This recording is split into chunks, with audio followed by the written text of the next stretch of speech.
Alan, encantado de recibirte en el programa Retos y Retos. Mucho. Pues Luis es director de muchos años, presidente ejecutivo, pongámosle así, de la empresa de servicios públicos de Heredia. Y Noelio, encantado de recibirte, un abogado, conoce muy bien de las leyes que tienen que ver con el sector eléctrico. Vamos a hablar hoy del proyecto de ley que presenta el gobierno, en que trata de armonizar la, eh, digamos, la distribución de la energía, a quién le asignan la energía, o sea, el CENSE ahora pertenece al ICE, eh, y es el que prácticamente decide a quién le compra y a quién le vende, y los precios participan la RECEP, pero eso no significa que, que se pueden dar preferencias también, por ahora sí. O sea, una aquí estuvo Pedro Pablo Quirós y hablando de esto mismo, y él dice, una inversión grande que se quiere con Costa Rica, la gente cree que va a sobrar energía, ¿verdad? Y que estamos así como que abundantes de instalar, de la capacidad actual, a como está creciendo la energía, la demanda, perdón, y se va a requerir nuevas inversiones. Y las inversiones en energía son altas, ¿verdad? Y caras. Bueno, conversemos. A ver, Alan, ¿cuál es tu perspectiva del proyecto de ley del gobierno, de la armonización? Primero tenemos que decir que a nosotros nos sorprendió sobremanera, eh, digamos, el contenido o las pretensiones que esta ley podría estar buscando. Y es que lejos de establecer un panorama abierto como ha sido en estos momentos el sistema que hemos desarrollado entre todos los actores del sector eléctrico, empresas municipales, cooperativas, el ICE, Fuerza y Luz, este sector totalmente que ha sido consciente de que el insumo eléctrico es un elemento estratégico para el desarrollo del país, tanto de la industria, comercio, pero también hemos tenido que compensar a las familias de escasos recursos porque creemos que ellos se merecen también tener acceso a la electricidad. Esa visión social es la que nosotros tenemos que proteger y vemos amenazada con este proyecto de ley porque prácticamente concentra decisiones en una persona y eso, las leyes cuando se hacen en ese sentido, se personifican, prácticamente pierden todo el equilibrio, todo el valor, digamos, que se le pretende dar a la ley, que sea por procesos, que se fundamente en otras leyes, que tenga contenidos en reglamentos que ya están establecidos para ir armando prácticamente lo que podría ser un sistema jurídico que todo el mundo conozca. Pero cuando se pretende concentrar en un ministro, me parece a mí que eso es algo anormal y, no, y que huele mal, porque no parece ser algo correcto. O sea, lo ideal sería que las leyes en Costa Rica sean tradicionalmente establecidas por, digamos, por instituciones y no por personajes que podrían llegar a ejercer cargos Que públicos. cambian cada 4 años. Y que cada 4 años vienen A veces otros. menos, ¿verdad? Sí, no sabemos qué puede ¿Qué pasar en un piensas? país. Eso es algo muy delicado. Se está sustituyendo el esfuerzo colectivo, el esfuerzo de Bien todo, común. por un asunto puramente particular que para nosotros no tiene pie ni cabeza y nos vamos a oponer en todo momento a esta ley. No, y que lo importante es que haya competencia también, ¿verdad? O sea, que los actores también tengan una cierta libertad. Eh, a ver, ¿qué pensás vos, Noelio? Vamos a ver, en Costa Rica sí hay un mercado eléctrico a nivel de generación, es decir, nosotros tenemos una participación del mercado privado que ronda el 25% de toda la energía del sistema eléctrico nacional, tanto con el capítulo 1 como el capítulo 2 de la 7200. A eso hay que sumarle que las empresas distribuidoras cooperativas, que al final del día las cooperativas son privadas, también tienen una participación importante a nivel de generación. Entonces digamos que nosotros sí hemos podido crear un mercado de generación donde entran nuevos proyectos que generan eficiencias, ¿verdad? Porque son proyectos que han sido construidos a costos muy razonables. Lo que hay que hacer es fomentar, digamos, que esto siga creciendo porque ha sido algo positivo. Por ejemplo, se habla de que Costa Rica es 99% renovable. Costa Rica es 99% renovable gracias a todos los Factores no, y gracias a todos los eólicos eólicos. que del 2010 se metieron para acá en el sistema eléctrico nacional. Que es, Guanacaste que es- tiene Cope Guanacaste tiene dos eólicos, Cope Santos tiene uno, Don Alan está haciendo uno. A nivel de generación privada se metieron en concursos 300 megas eólicos, ¿verdad? Entonces, eso ha permitido tener energía en verano y es lo que ha hecho que se pudiera ir subiendo ahí del 92, 93 y llegar a un 99%. ¿Por qué? Porque en el verano ya tenés otro tipo de energía. Ahora se está incursionando también más en solar. ¿Cuál es el problema del proyecto de ley? El proyecto de ley es que ese crecimiento que se venía dando, que se viene dando, proyectos del ICE, proyectos que contrata el ICE a los privados, proyectos de las cooperativas, proyectos de los municipales, todo eso lo que se pretende es quitarlo de ahí y que esté concentrado en el MINAE, que el MINAE sea el que defina cuáles proyectos se van a hacer y quién los va a construir.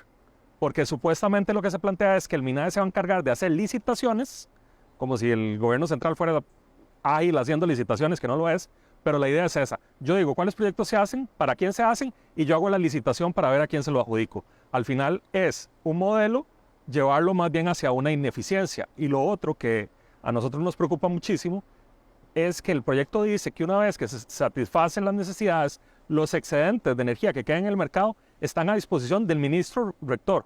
No dice del MINAE, dice del ministro rector. Y ahí uno dice, ¿cómo puede ser que algo tan técnico y algo tan económico y de mercado como excedentes de energía en un mercado nacional resulta que van a estar a las órdenes de una persona, como decía ahora Don Alan, de un ministro? Son ese tipo de cosas donde es un proyecto que debería ser técnico y lo que está haciendo es convirtiendo el sistema eléctrico nacional en un asunto meramente político. Y ahí es donde nosotros nos hemos opuesto. y concentrado. O sea, Sí, porque vamos a ver, yo creo que todos los actores estamos de acuerdo en que el CENSE, porque es el operador del sistema, el nombre que le quieran poner, pero al final del día es el operador del sistema, tiene que ser independiente. Tiene que tener una autonomía. Ahora, lo que plantea este proyecto de ley es no que tenga autonomía, sino que lo sacamos del ICE y se lo mandamos al MINAE. Entonces, más bien lo sometes a un control político. Don Alan tiene una idea de cómo podría dársela esa independencia, ¿verdad, Don Alan? Sí, nosotros hemos, en primer lugar, yo hablé con el ministro y le dije que había que arreglar esta ley, que nosotros creíamos que había que meterle la mano para poderla ajustar. El ministro, una persona consciente, le pareció bien y en eso estamos. Se habla y se ha hablado siempre de que el ICE es el que maneja todo lo que es la planificación de energía en términos de lo que ellos van a ir orientando hacia el futuro, nos toman a nosotros en cuenta para que nosotros aportemos la información de lo que tenemos pensado hacer. Eso ha sido una relación excelente con el ICE, con Fuerza y Luz y con todos los actores del mercado eléctrico. En este caso, se ha hablado del CENSE, que constituye lo que es el despacho de la carga, la observación a tiempo real de todo lo que está pasando en el sistema, y algunos de los elementos más que son atribuibles al ICE como potestades. Nosotros hemos creído que para hacer mucho más democrático este proceso, y lo hemos manifestado más públicamente, competitivo. y más competitivo, porque todos podemos opinar, no solamente una institución que hay que reconocerle que el ICE fue el que arrancó con Pero es que es el mayor actor. el desarrollo pesado de electricidad, aunque, lo digo con todo orgullo, una de las primeras plantas hidroeléctricas se hicieron en Heredia en 1880. Una visión de los heredianos, del papá de Jorge Manuel Dengo, del papá del abuelo de Jorge Manuel Dengo, papá de don Omar Dengo, papá de don Jorge Manuel Dengo, que todo es una fuerza que se desarrolló en Heredia y que crió primero ese concepto de electricidad como servicio público, porque arrancó como para iluminar las calles, no había todavía uso doméstico de la electricidad. Entonces esa teoría la digo con mucho orgullo, porque en Heredia los heredianos somos conocedores de lo que es el desarrollo eléctrico. El ICE nació en Heredia, eso lo escribió Jorge Manuel Dengo. Por eso hemos sido totalmente protectores del ICE, defensores del ICE, de todo lo que el ICE ha tratado de desarrollar, aunque hemos tenido diferencias en algunos elementos, pero han sido totalmente técnicas.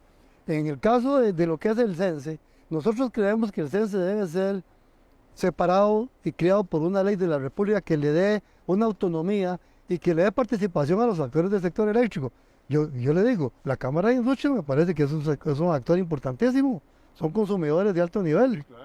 Me parece a mí que los generadores privados también son actores importantes. Siempre que sea técnico, todo. Todo técnico. Y nivelado. O sea, eso de que el gobierno y un ministro decida, o sea, una cosa, meter la política en la distribución de la No, energía, no. no, eso es politizar una cuestión que es totalmente equilibrada y que se ha manejado así por años por parte de todos los actores, que tenemos conciencia que aquí no se puede quedar nadie rezagado o marginado, porque esto produce efectos a veces muy parcializados a favor de grandes sectores. Por ejemplo, ahora quieren convertir en este proyecto de ley a los grandes consumidores como actores, como si fueran empresas eléctricas, Agentes de mercado. agentes de mercado, lo cual me parece a mí que es absurdo, porque tienen que ser parte de los consumidores de energía para que tengan también un efecto tarifario de dilución de los costos, que todo el mundo asuma responsabilidades de los costos, porque si no se van a salir y van a dejar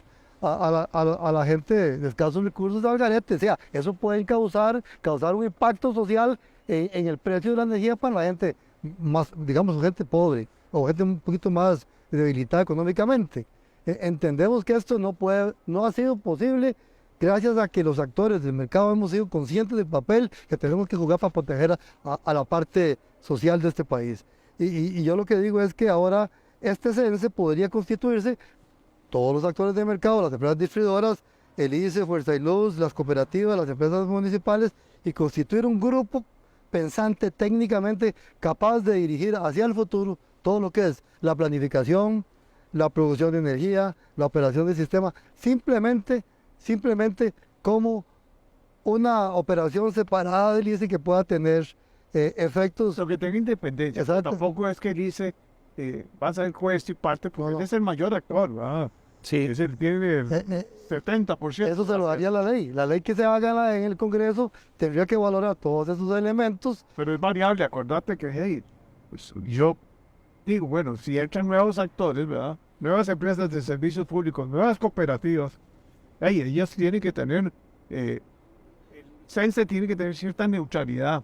Sí, claro. O sea, no puede ser político, tiene que ser técnico, pero tiene que haber un equilibrio, porque para que haya esa competencia, Nosotros hasta hoy, debemos decir que con Alice hemos tenido una relación técnica de muy alto nivel. Lo que pasa es que cuando tocamos este tema sacar el CENSE del ICE, pues el ICE se resiente, es obvio. Pero nosotros creemos que es mejor porque así se protege todo el cuerpo incorporado a este sistema nacional, y así tenemos todos vigilancia sobre lo que está pasando en el país. Y cuando digo todos es porque las empresas que componen el sector estarían sentadas en la junta directiva de esta organización, creada por ley de la República. Eso le daría más autonomía, se pueden poner todas las facultades, todos los alcances, y así el país sigue normalmente funcionando. Esa es una de las ideas que queremos hacer con este proyecto de ley. Hay un tema que también nos preocupa, don Jorge, y es que el MINADE también quiere quitarle las funciones a la ARECEP. Es decir, el MINADE dice... va a decir cuánto vale la energía. Sí, dice que una de las funciones del MINADE es decirle a la ARECEP cuáles son los parámetros de cálculo con los que se tienen que fijar las tarifas. Y al final del día, en una metodología tarifaria, si vos dictas los parámetros de cálculo, es decir, de la ecuación con la que se fija la tarifa, ya, y vos estás definiendo la tarifa. Entonces le está quitando el elemento más importante que tiene la Junta Directiva de la ARECEP, que es de definir las metodologías tarifarias. Va a tener injerencia directa el MINADE en eso. Que se supone que es independiente, ¿verdad? Sí, Aunque uno a veces lo critica porque dice, ustedes toman en cuenta nada más los costos, y los costos no se valen. O sea, uno tiene que pensar en la competitividad y productividad. O sea, cuando uno ve el costo de la energía en una cooperativa, versus el costo de energía en el ICE, es muy distinto. Entonces, el ICE tiene que entender que tiene que haber libertad de competencia para que lo vimos con la situación de las telecomunicaciones, donde ustedes también están ahí, en la Cámara, ¿verdad? O sea, no puede ser que no haya esa dinámica que da. la ARECEP ha hecho un buen trabajo, digamos, en los últimos 10 años aproximadamente, en buscar generar eficiencias. De hecho, si nosotros vemos, digamos, las tarifas eléctricas, del 2010 para acá vienen bajando, bajando. Bueno, hasta el 2014 estuvieron subiendo más bien, pero luego empezaron a bajar significativamente. Bueno, pero ahora bajó el tipo de cambio y no sé si va a bajar.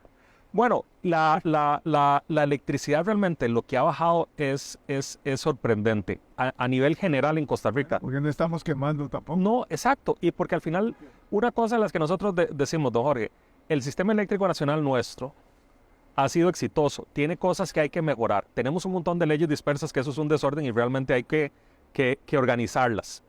Pero ha sido exitoso en la medida en que somos 99% renovable. Ha sido exitoso en la medida en que hoy en día nosotros tenemos energía más barata que Estados Unidos, que Europa, que el resto de Centroamérica. O sea, realmente se logró. Sí hubo un momento donde estaba muy alta, pero se logró bajar el costo de la energía y ahora tenemos de los costos más bajos del mundo.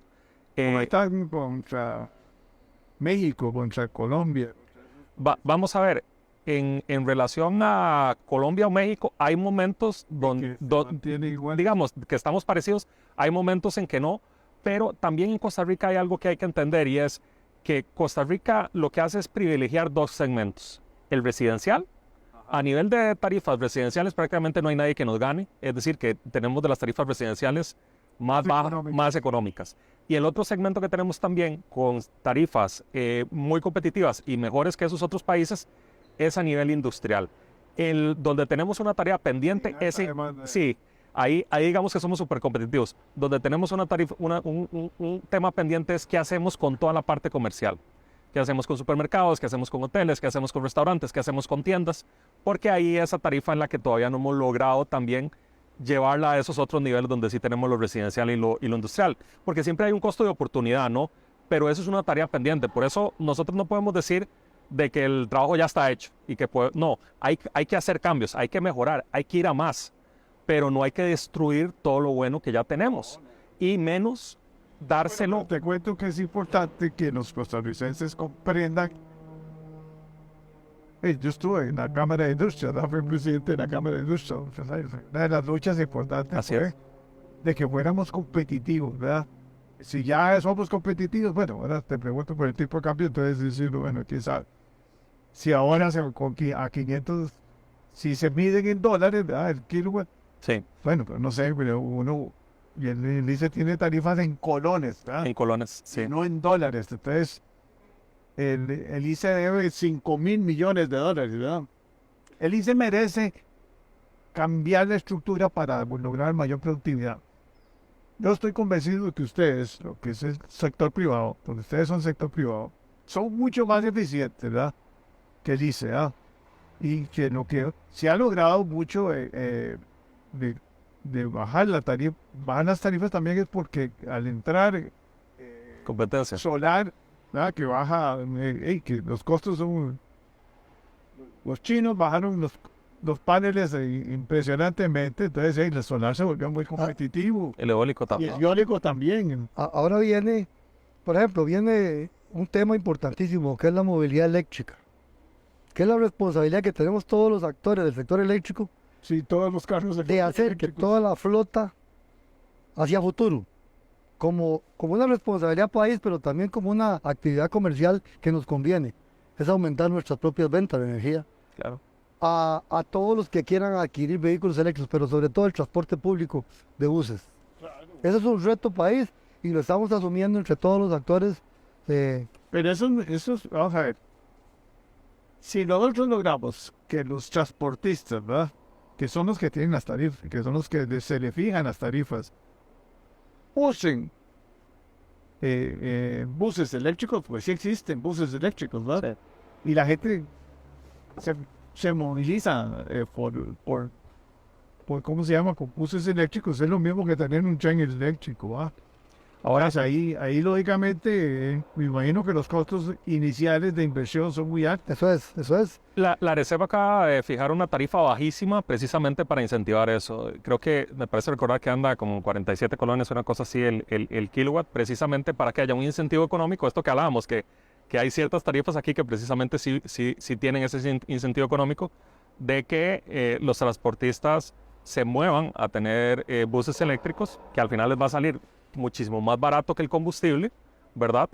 Y es un beneficio para todo el país, porque al final del día, lo que usted decía, el tipo cambio, El petróleo lo tenemos que importar, la electricidad la tenemos acá. Mejor, y otra cosa que yo quería agregarle.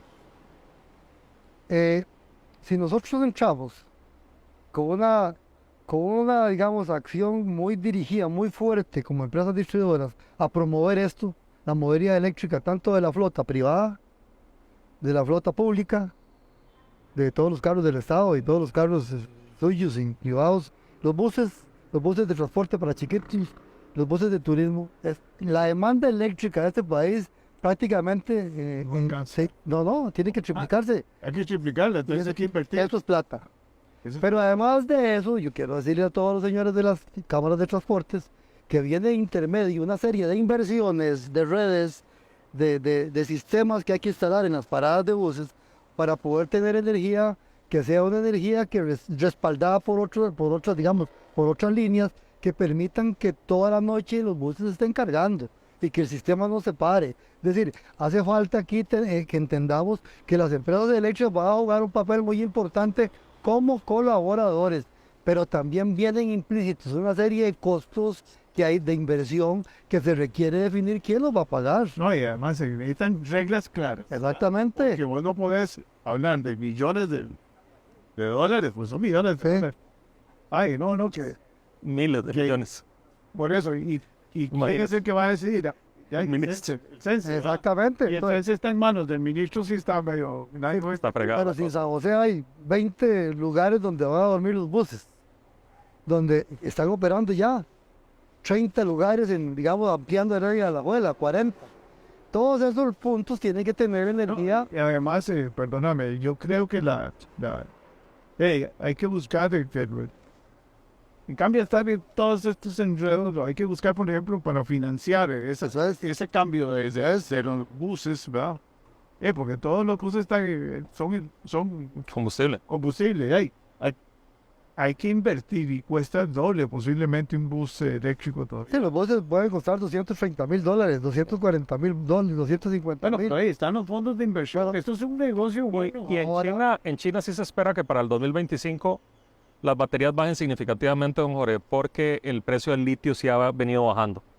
Entonces, esa rebaja en el precio del litio sí, en principio, va a tener un efecto positivo en el costo de las baterías, al punto de que es posible que del 2025 para adelante los vehículos eléctricos fabricados en China, que son la mayoría cuantitativamente del mundo, estén incluso por debajo de los costos de combustión, porque ahorita era el costo de la batería lo que los subía. Entonces, por eso sí es urgente hacer más proyectos de electricidad aquí en Costa Rica, porque si no nos va a agarrar el tren. Es decir, hay que estar preparados para tener más electricidad, porque la penetración de vehículos eléctricos va a ser enorme. Costa Rica, el año pasado, porcentualmente, fue el país de toda América, incluyendo Estados Unidos y Canadá, que tuvo una mayor penetración de vehículos eléctricos en proporción a todos los vehículos vendidos. Yo en esto tengo una visión como de un sector que va a crecer. Y yo se lo he dicho a todos, nosotros tenemos que estar de la mano con los autobuseros por una cosa, porque toda la infraestructura eléctrica que se requiere para poder darles a ellos todos los servicios de un posible aumento de la demanda eléctrica que va a generar la transformación de los buses de diésel y gasolina a buses eléctricos, eso tiene que ser con financiamientos especiales, fondos verdes, etcétera. Y eso nosotros lo estamos consiguiendo a través de alianzas que estamos haciendo. Además, perdóname, creo que los fondos de inversión, de los fondos de inversión, También. perdón, del ROP y todos estos, para Claro, fondos de pensiones que no saben dónde invertir, ¿verdad? Podrían pensar seriamente en meterse en esta aventura, que no es aventura, porque es el futuro. Cope Guanacaste ahora, para financiar algunos de los proyectos de generación, hizo una emisión en el mercado local, y así fue como se financió. Yo creo que hay que buscar cada vez más ese tipo de alternativas financieras Sí, modernas. o sea, el papel de las empresas distribuidoras en una composición de todo lo que es eléctrico en todo este proceso, 80-20. 80 es eléctrico y 20 es toda la operación que corresponde manejar, que la siga manejando los autobuseros. Porque todo se va a trasladar a procesos eléctricos, de mercado, de tarifa, de oportunidades de comprar energía en ciertas épocas del año, de futuros en eléctricos. Es una visión mucho más completa. Y si el día de mañana las demandas de todos estos autobuseros de Lejía se constituyen en necesidades, pueden ser parte de hacer parte de plantas hidroeléctricas. Y eventualmente es bueno que haya competencia también, Exactamente. ¿verdad? Competencia con algunos países de Centroamérica y nosotros podamos también vender. O sea que eso de administrar los excesos, digamos. Claro, Sí. claro. Hay No un puede ser que un ministro esté ahí. Mira, Guatemala necesita eso, voy ¿no? a colocar. Ahorita hay un proyecto de ley en la Asamblea Legislativa que ha costado que avance, que precisamente ese proyecto de ley lo que busca es abrir las exportaciones a todos los actores. Nosotros hemos estado a favor de ese proyecto. Lo que pasa es que le han metido un montón de mociones ahí para atrasarlo, pero bueno, ya está en el plenario. Ese es un proyecto de ley, por ejemplo, que eso es lo que hace. Dice, bueno, exportar energía es bueno para todos. Entonces, sí, que cualquiera pueda exportar, cualquiera que le esté sobrando energía, que pueda colocarla en el mercado centroamericano. Ese es un proyecto de ley que hay que ver si sale. Eso ya sería un primer paso en la dirección correcta, ¿no? Porque al final, en la medida en que podamos enviar electricidad y eso genere recursos para el país, evidentemente eso es Ahora, positivo. Es exportar. Ahora, otra cosa que es importante recalcar, Perdóname, además, ¿cuánto invertimos nosotros en la carretera? Sí. que todo eso, Todo eso es un montón de plata. Llegamos desde Panamá hasta prácticamente a México. Amén. vea este otro concepto. ¿Cómo nació la ARECEP? Primero se llamó SNET, Sí, Servicio Servicio Nacional Nacional de de Electricidad. Se fundó por los años de los 30. Don 1928. Alfredo González Flores hizo una ley Otro legado. que después de que se aprobó en el Congreso, los diputados aplaudieron una hora. Porque la ley pretendió, ante las amenazas del famoso trust eléctrico, que era que venían grandes empresas a constituir todas las empresas eléctricas del país, de los países latinoamericanos, porque ya se había visto eso como un monopolio de ciertas empresas y también monopolio del petróleo que venían a perforar a Costa Rica. Esa ley de don Alfredo González Flores lo que hizo fue darle al país la tranquilidad para que siguiera el país desarrollando sus propias fuentes. Eso fue algo maravilloso. Y por lo tanto hoy, en estos tiempos más complejos, no podemos nosotros perder de vista el papel que juega el ARECEP, que tiene que tener siempre presencia para que mantenga el equilibrio en todos los actores y que garantice que las tarifas son, Y que no está sujeto a la política. no, y que la política no se meta, porque cuando la política se mete, se acabó la No. transparencia, la tranquilidad y se Se metió. acabó la confianza del inversionista. Eso es lo Exactamente. importante, ¿verdad? Porque entonces yo no voy a invertir en un lugar donde sé que un político me puede cambiar las reglas. Eso lo dice usted Con una inversión grande. porque como empresario que es, claro, tiene razón. nadie, o sea, todas las zonas francas que están demandando energía. Y todas las empresas que tienen en este momento una serie de inversiones eléctricas que están pagándole a los bancos, el sistema bancario nacional, está endeudado no, está totalmente dependiente de un montón de proyectos que nos han financiado. Entonces eso no se puede tocar porque sería crear una desestabilidad financiera en el mercado tan pequeño o el país tan pequeño que es Costa Rica. En eso hay que tener equilibrio. No podemos tocar a ARECEP porque es vital para que siga regulando todo lo que está pasando en este país y que vienen momentos más difíciles por las plantas que hay que construir para los autobuses, que esto ya no lo para nadie. La movilidad eléctrica no la para nadie. Y vea usted cada día más carros eléctricos. Esto está produciendo un aumento de la demanda que ya le di cuánto puede llegar a ser. Y entonces tenemos que estar preparados para hacer plantas. No solamente las empresas eléctricas, las empresas privadas tienen que construir plantas que también se les abra la oportunidad de ser parte de la actividad. Y que en ese cuento que solo creo que es el 15%. ¿no? Sí, eso está en la ley 7200. Eso, ¿cuál 15? No. Que haya libertad, o sea, que crezca, que el sector privado. Y yo soy enamorado del concepto ese de las cooperativas y también de las empresas de servicios públicos. Entonces, esos son los que tienen los actores más importantes. El ICE puede jugar un papel importante, pero que no se meta en esas represas que cuestan posiblemente al final el doble de lo que habían presupuestado. Porque lo que no debemos hacer es perder la productividad y competitividad. Sí. El ICE perdió mucho de eso. Y ustedes son un ejemplo, digamos, los asociados a esta cámara, de gente que la lucha y que está saliendo adelante.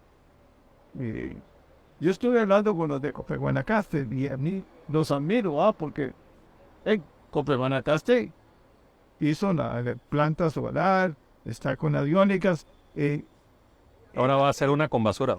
con basura, trabajó en telecomunicaciones y él conectaron a más de no sé cuántas, casi todas las escuelas. Sí, con Fonatel. Y eso no lo logró, ¿cómo se llama? El ICE de los recursos que se le habían dado apenas colocó un 15%. Y seguimos con esas figuras. No, tiene que haber figuras donde haya competencia, donde haya esa agilidad. Me parece que los tiempos modernos apuntan a que ya el construir una planta no era un, qué sé yo, como un misterio. Antes el ICE hizo cosas valiosísimas para el país. Nos enseñó a todos que el país está cargado de energía, se sacó la energía de la naturaleza sin hacerle daño. El ICE nos ha dado muchas clases y nosotros hemos aprendido y también hemos trabajado. Lo que viene ahora es quién es el que va a construir las plantas. Yo le cuento esto. La empresa acaba de sacar un concurso por un proyecto eólico que nosotros diseñamos, nosotros armamos y todo.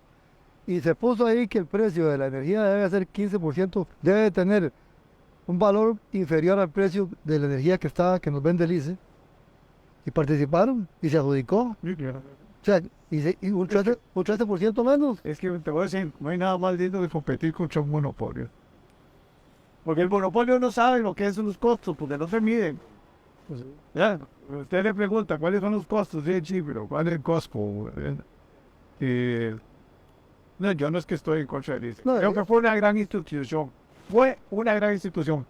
Le han hecho tantos enredos, digamos, y la ha burocratizado tanto que merece volver a replantear, ¿verdad?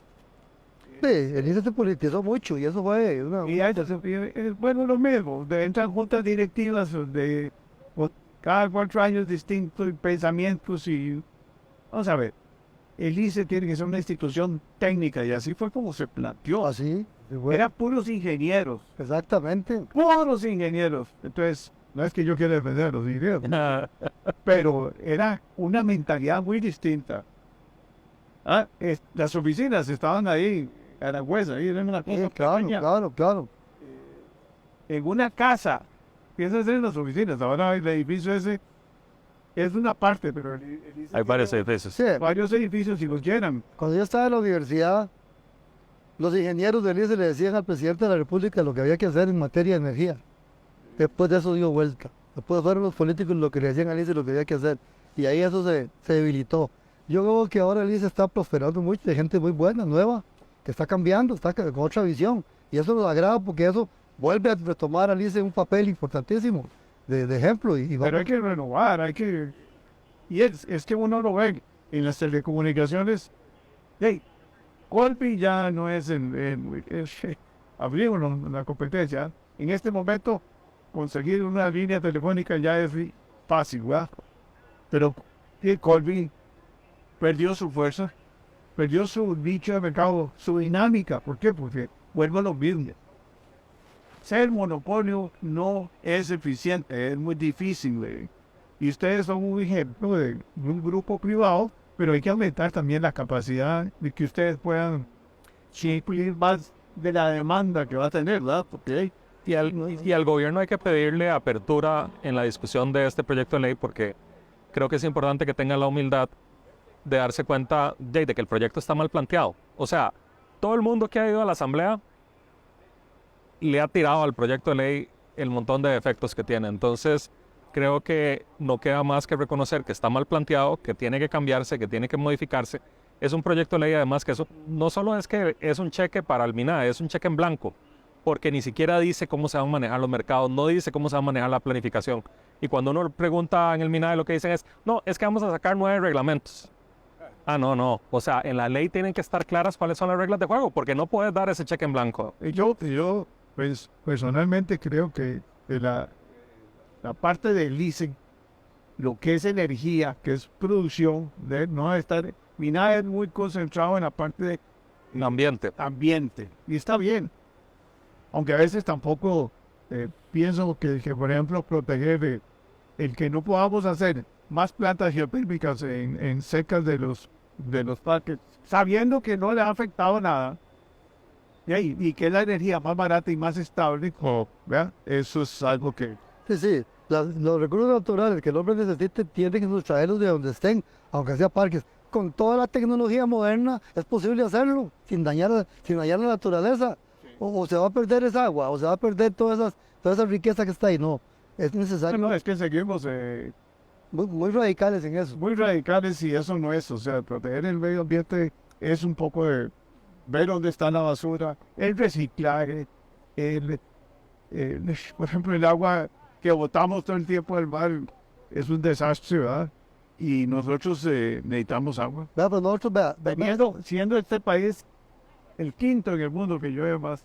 vea esto que interesante. Ahora Costa Rica la nombraron como encargado con Francia de desarrollar una política para la contaminación de los mares.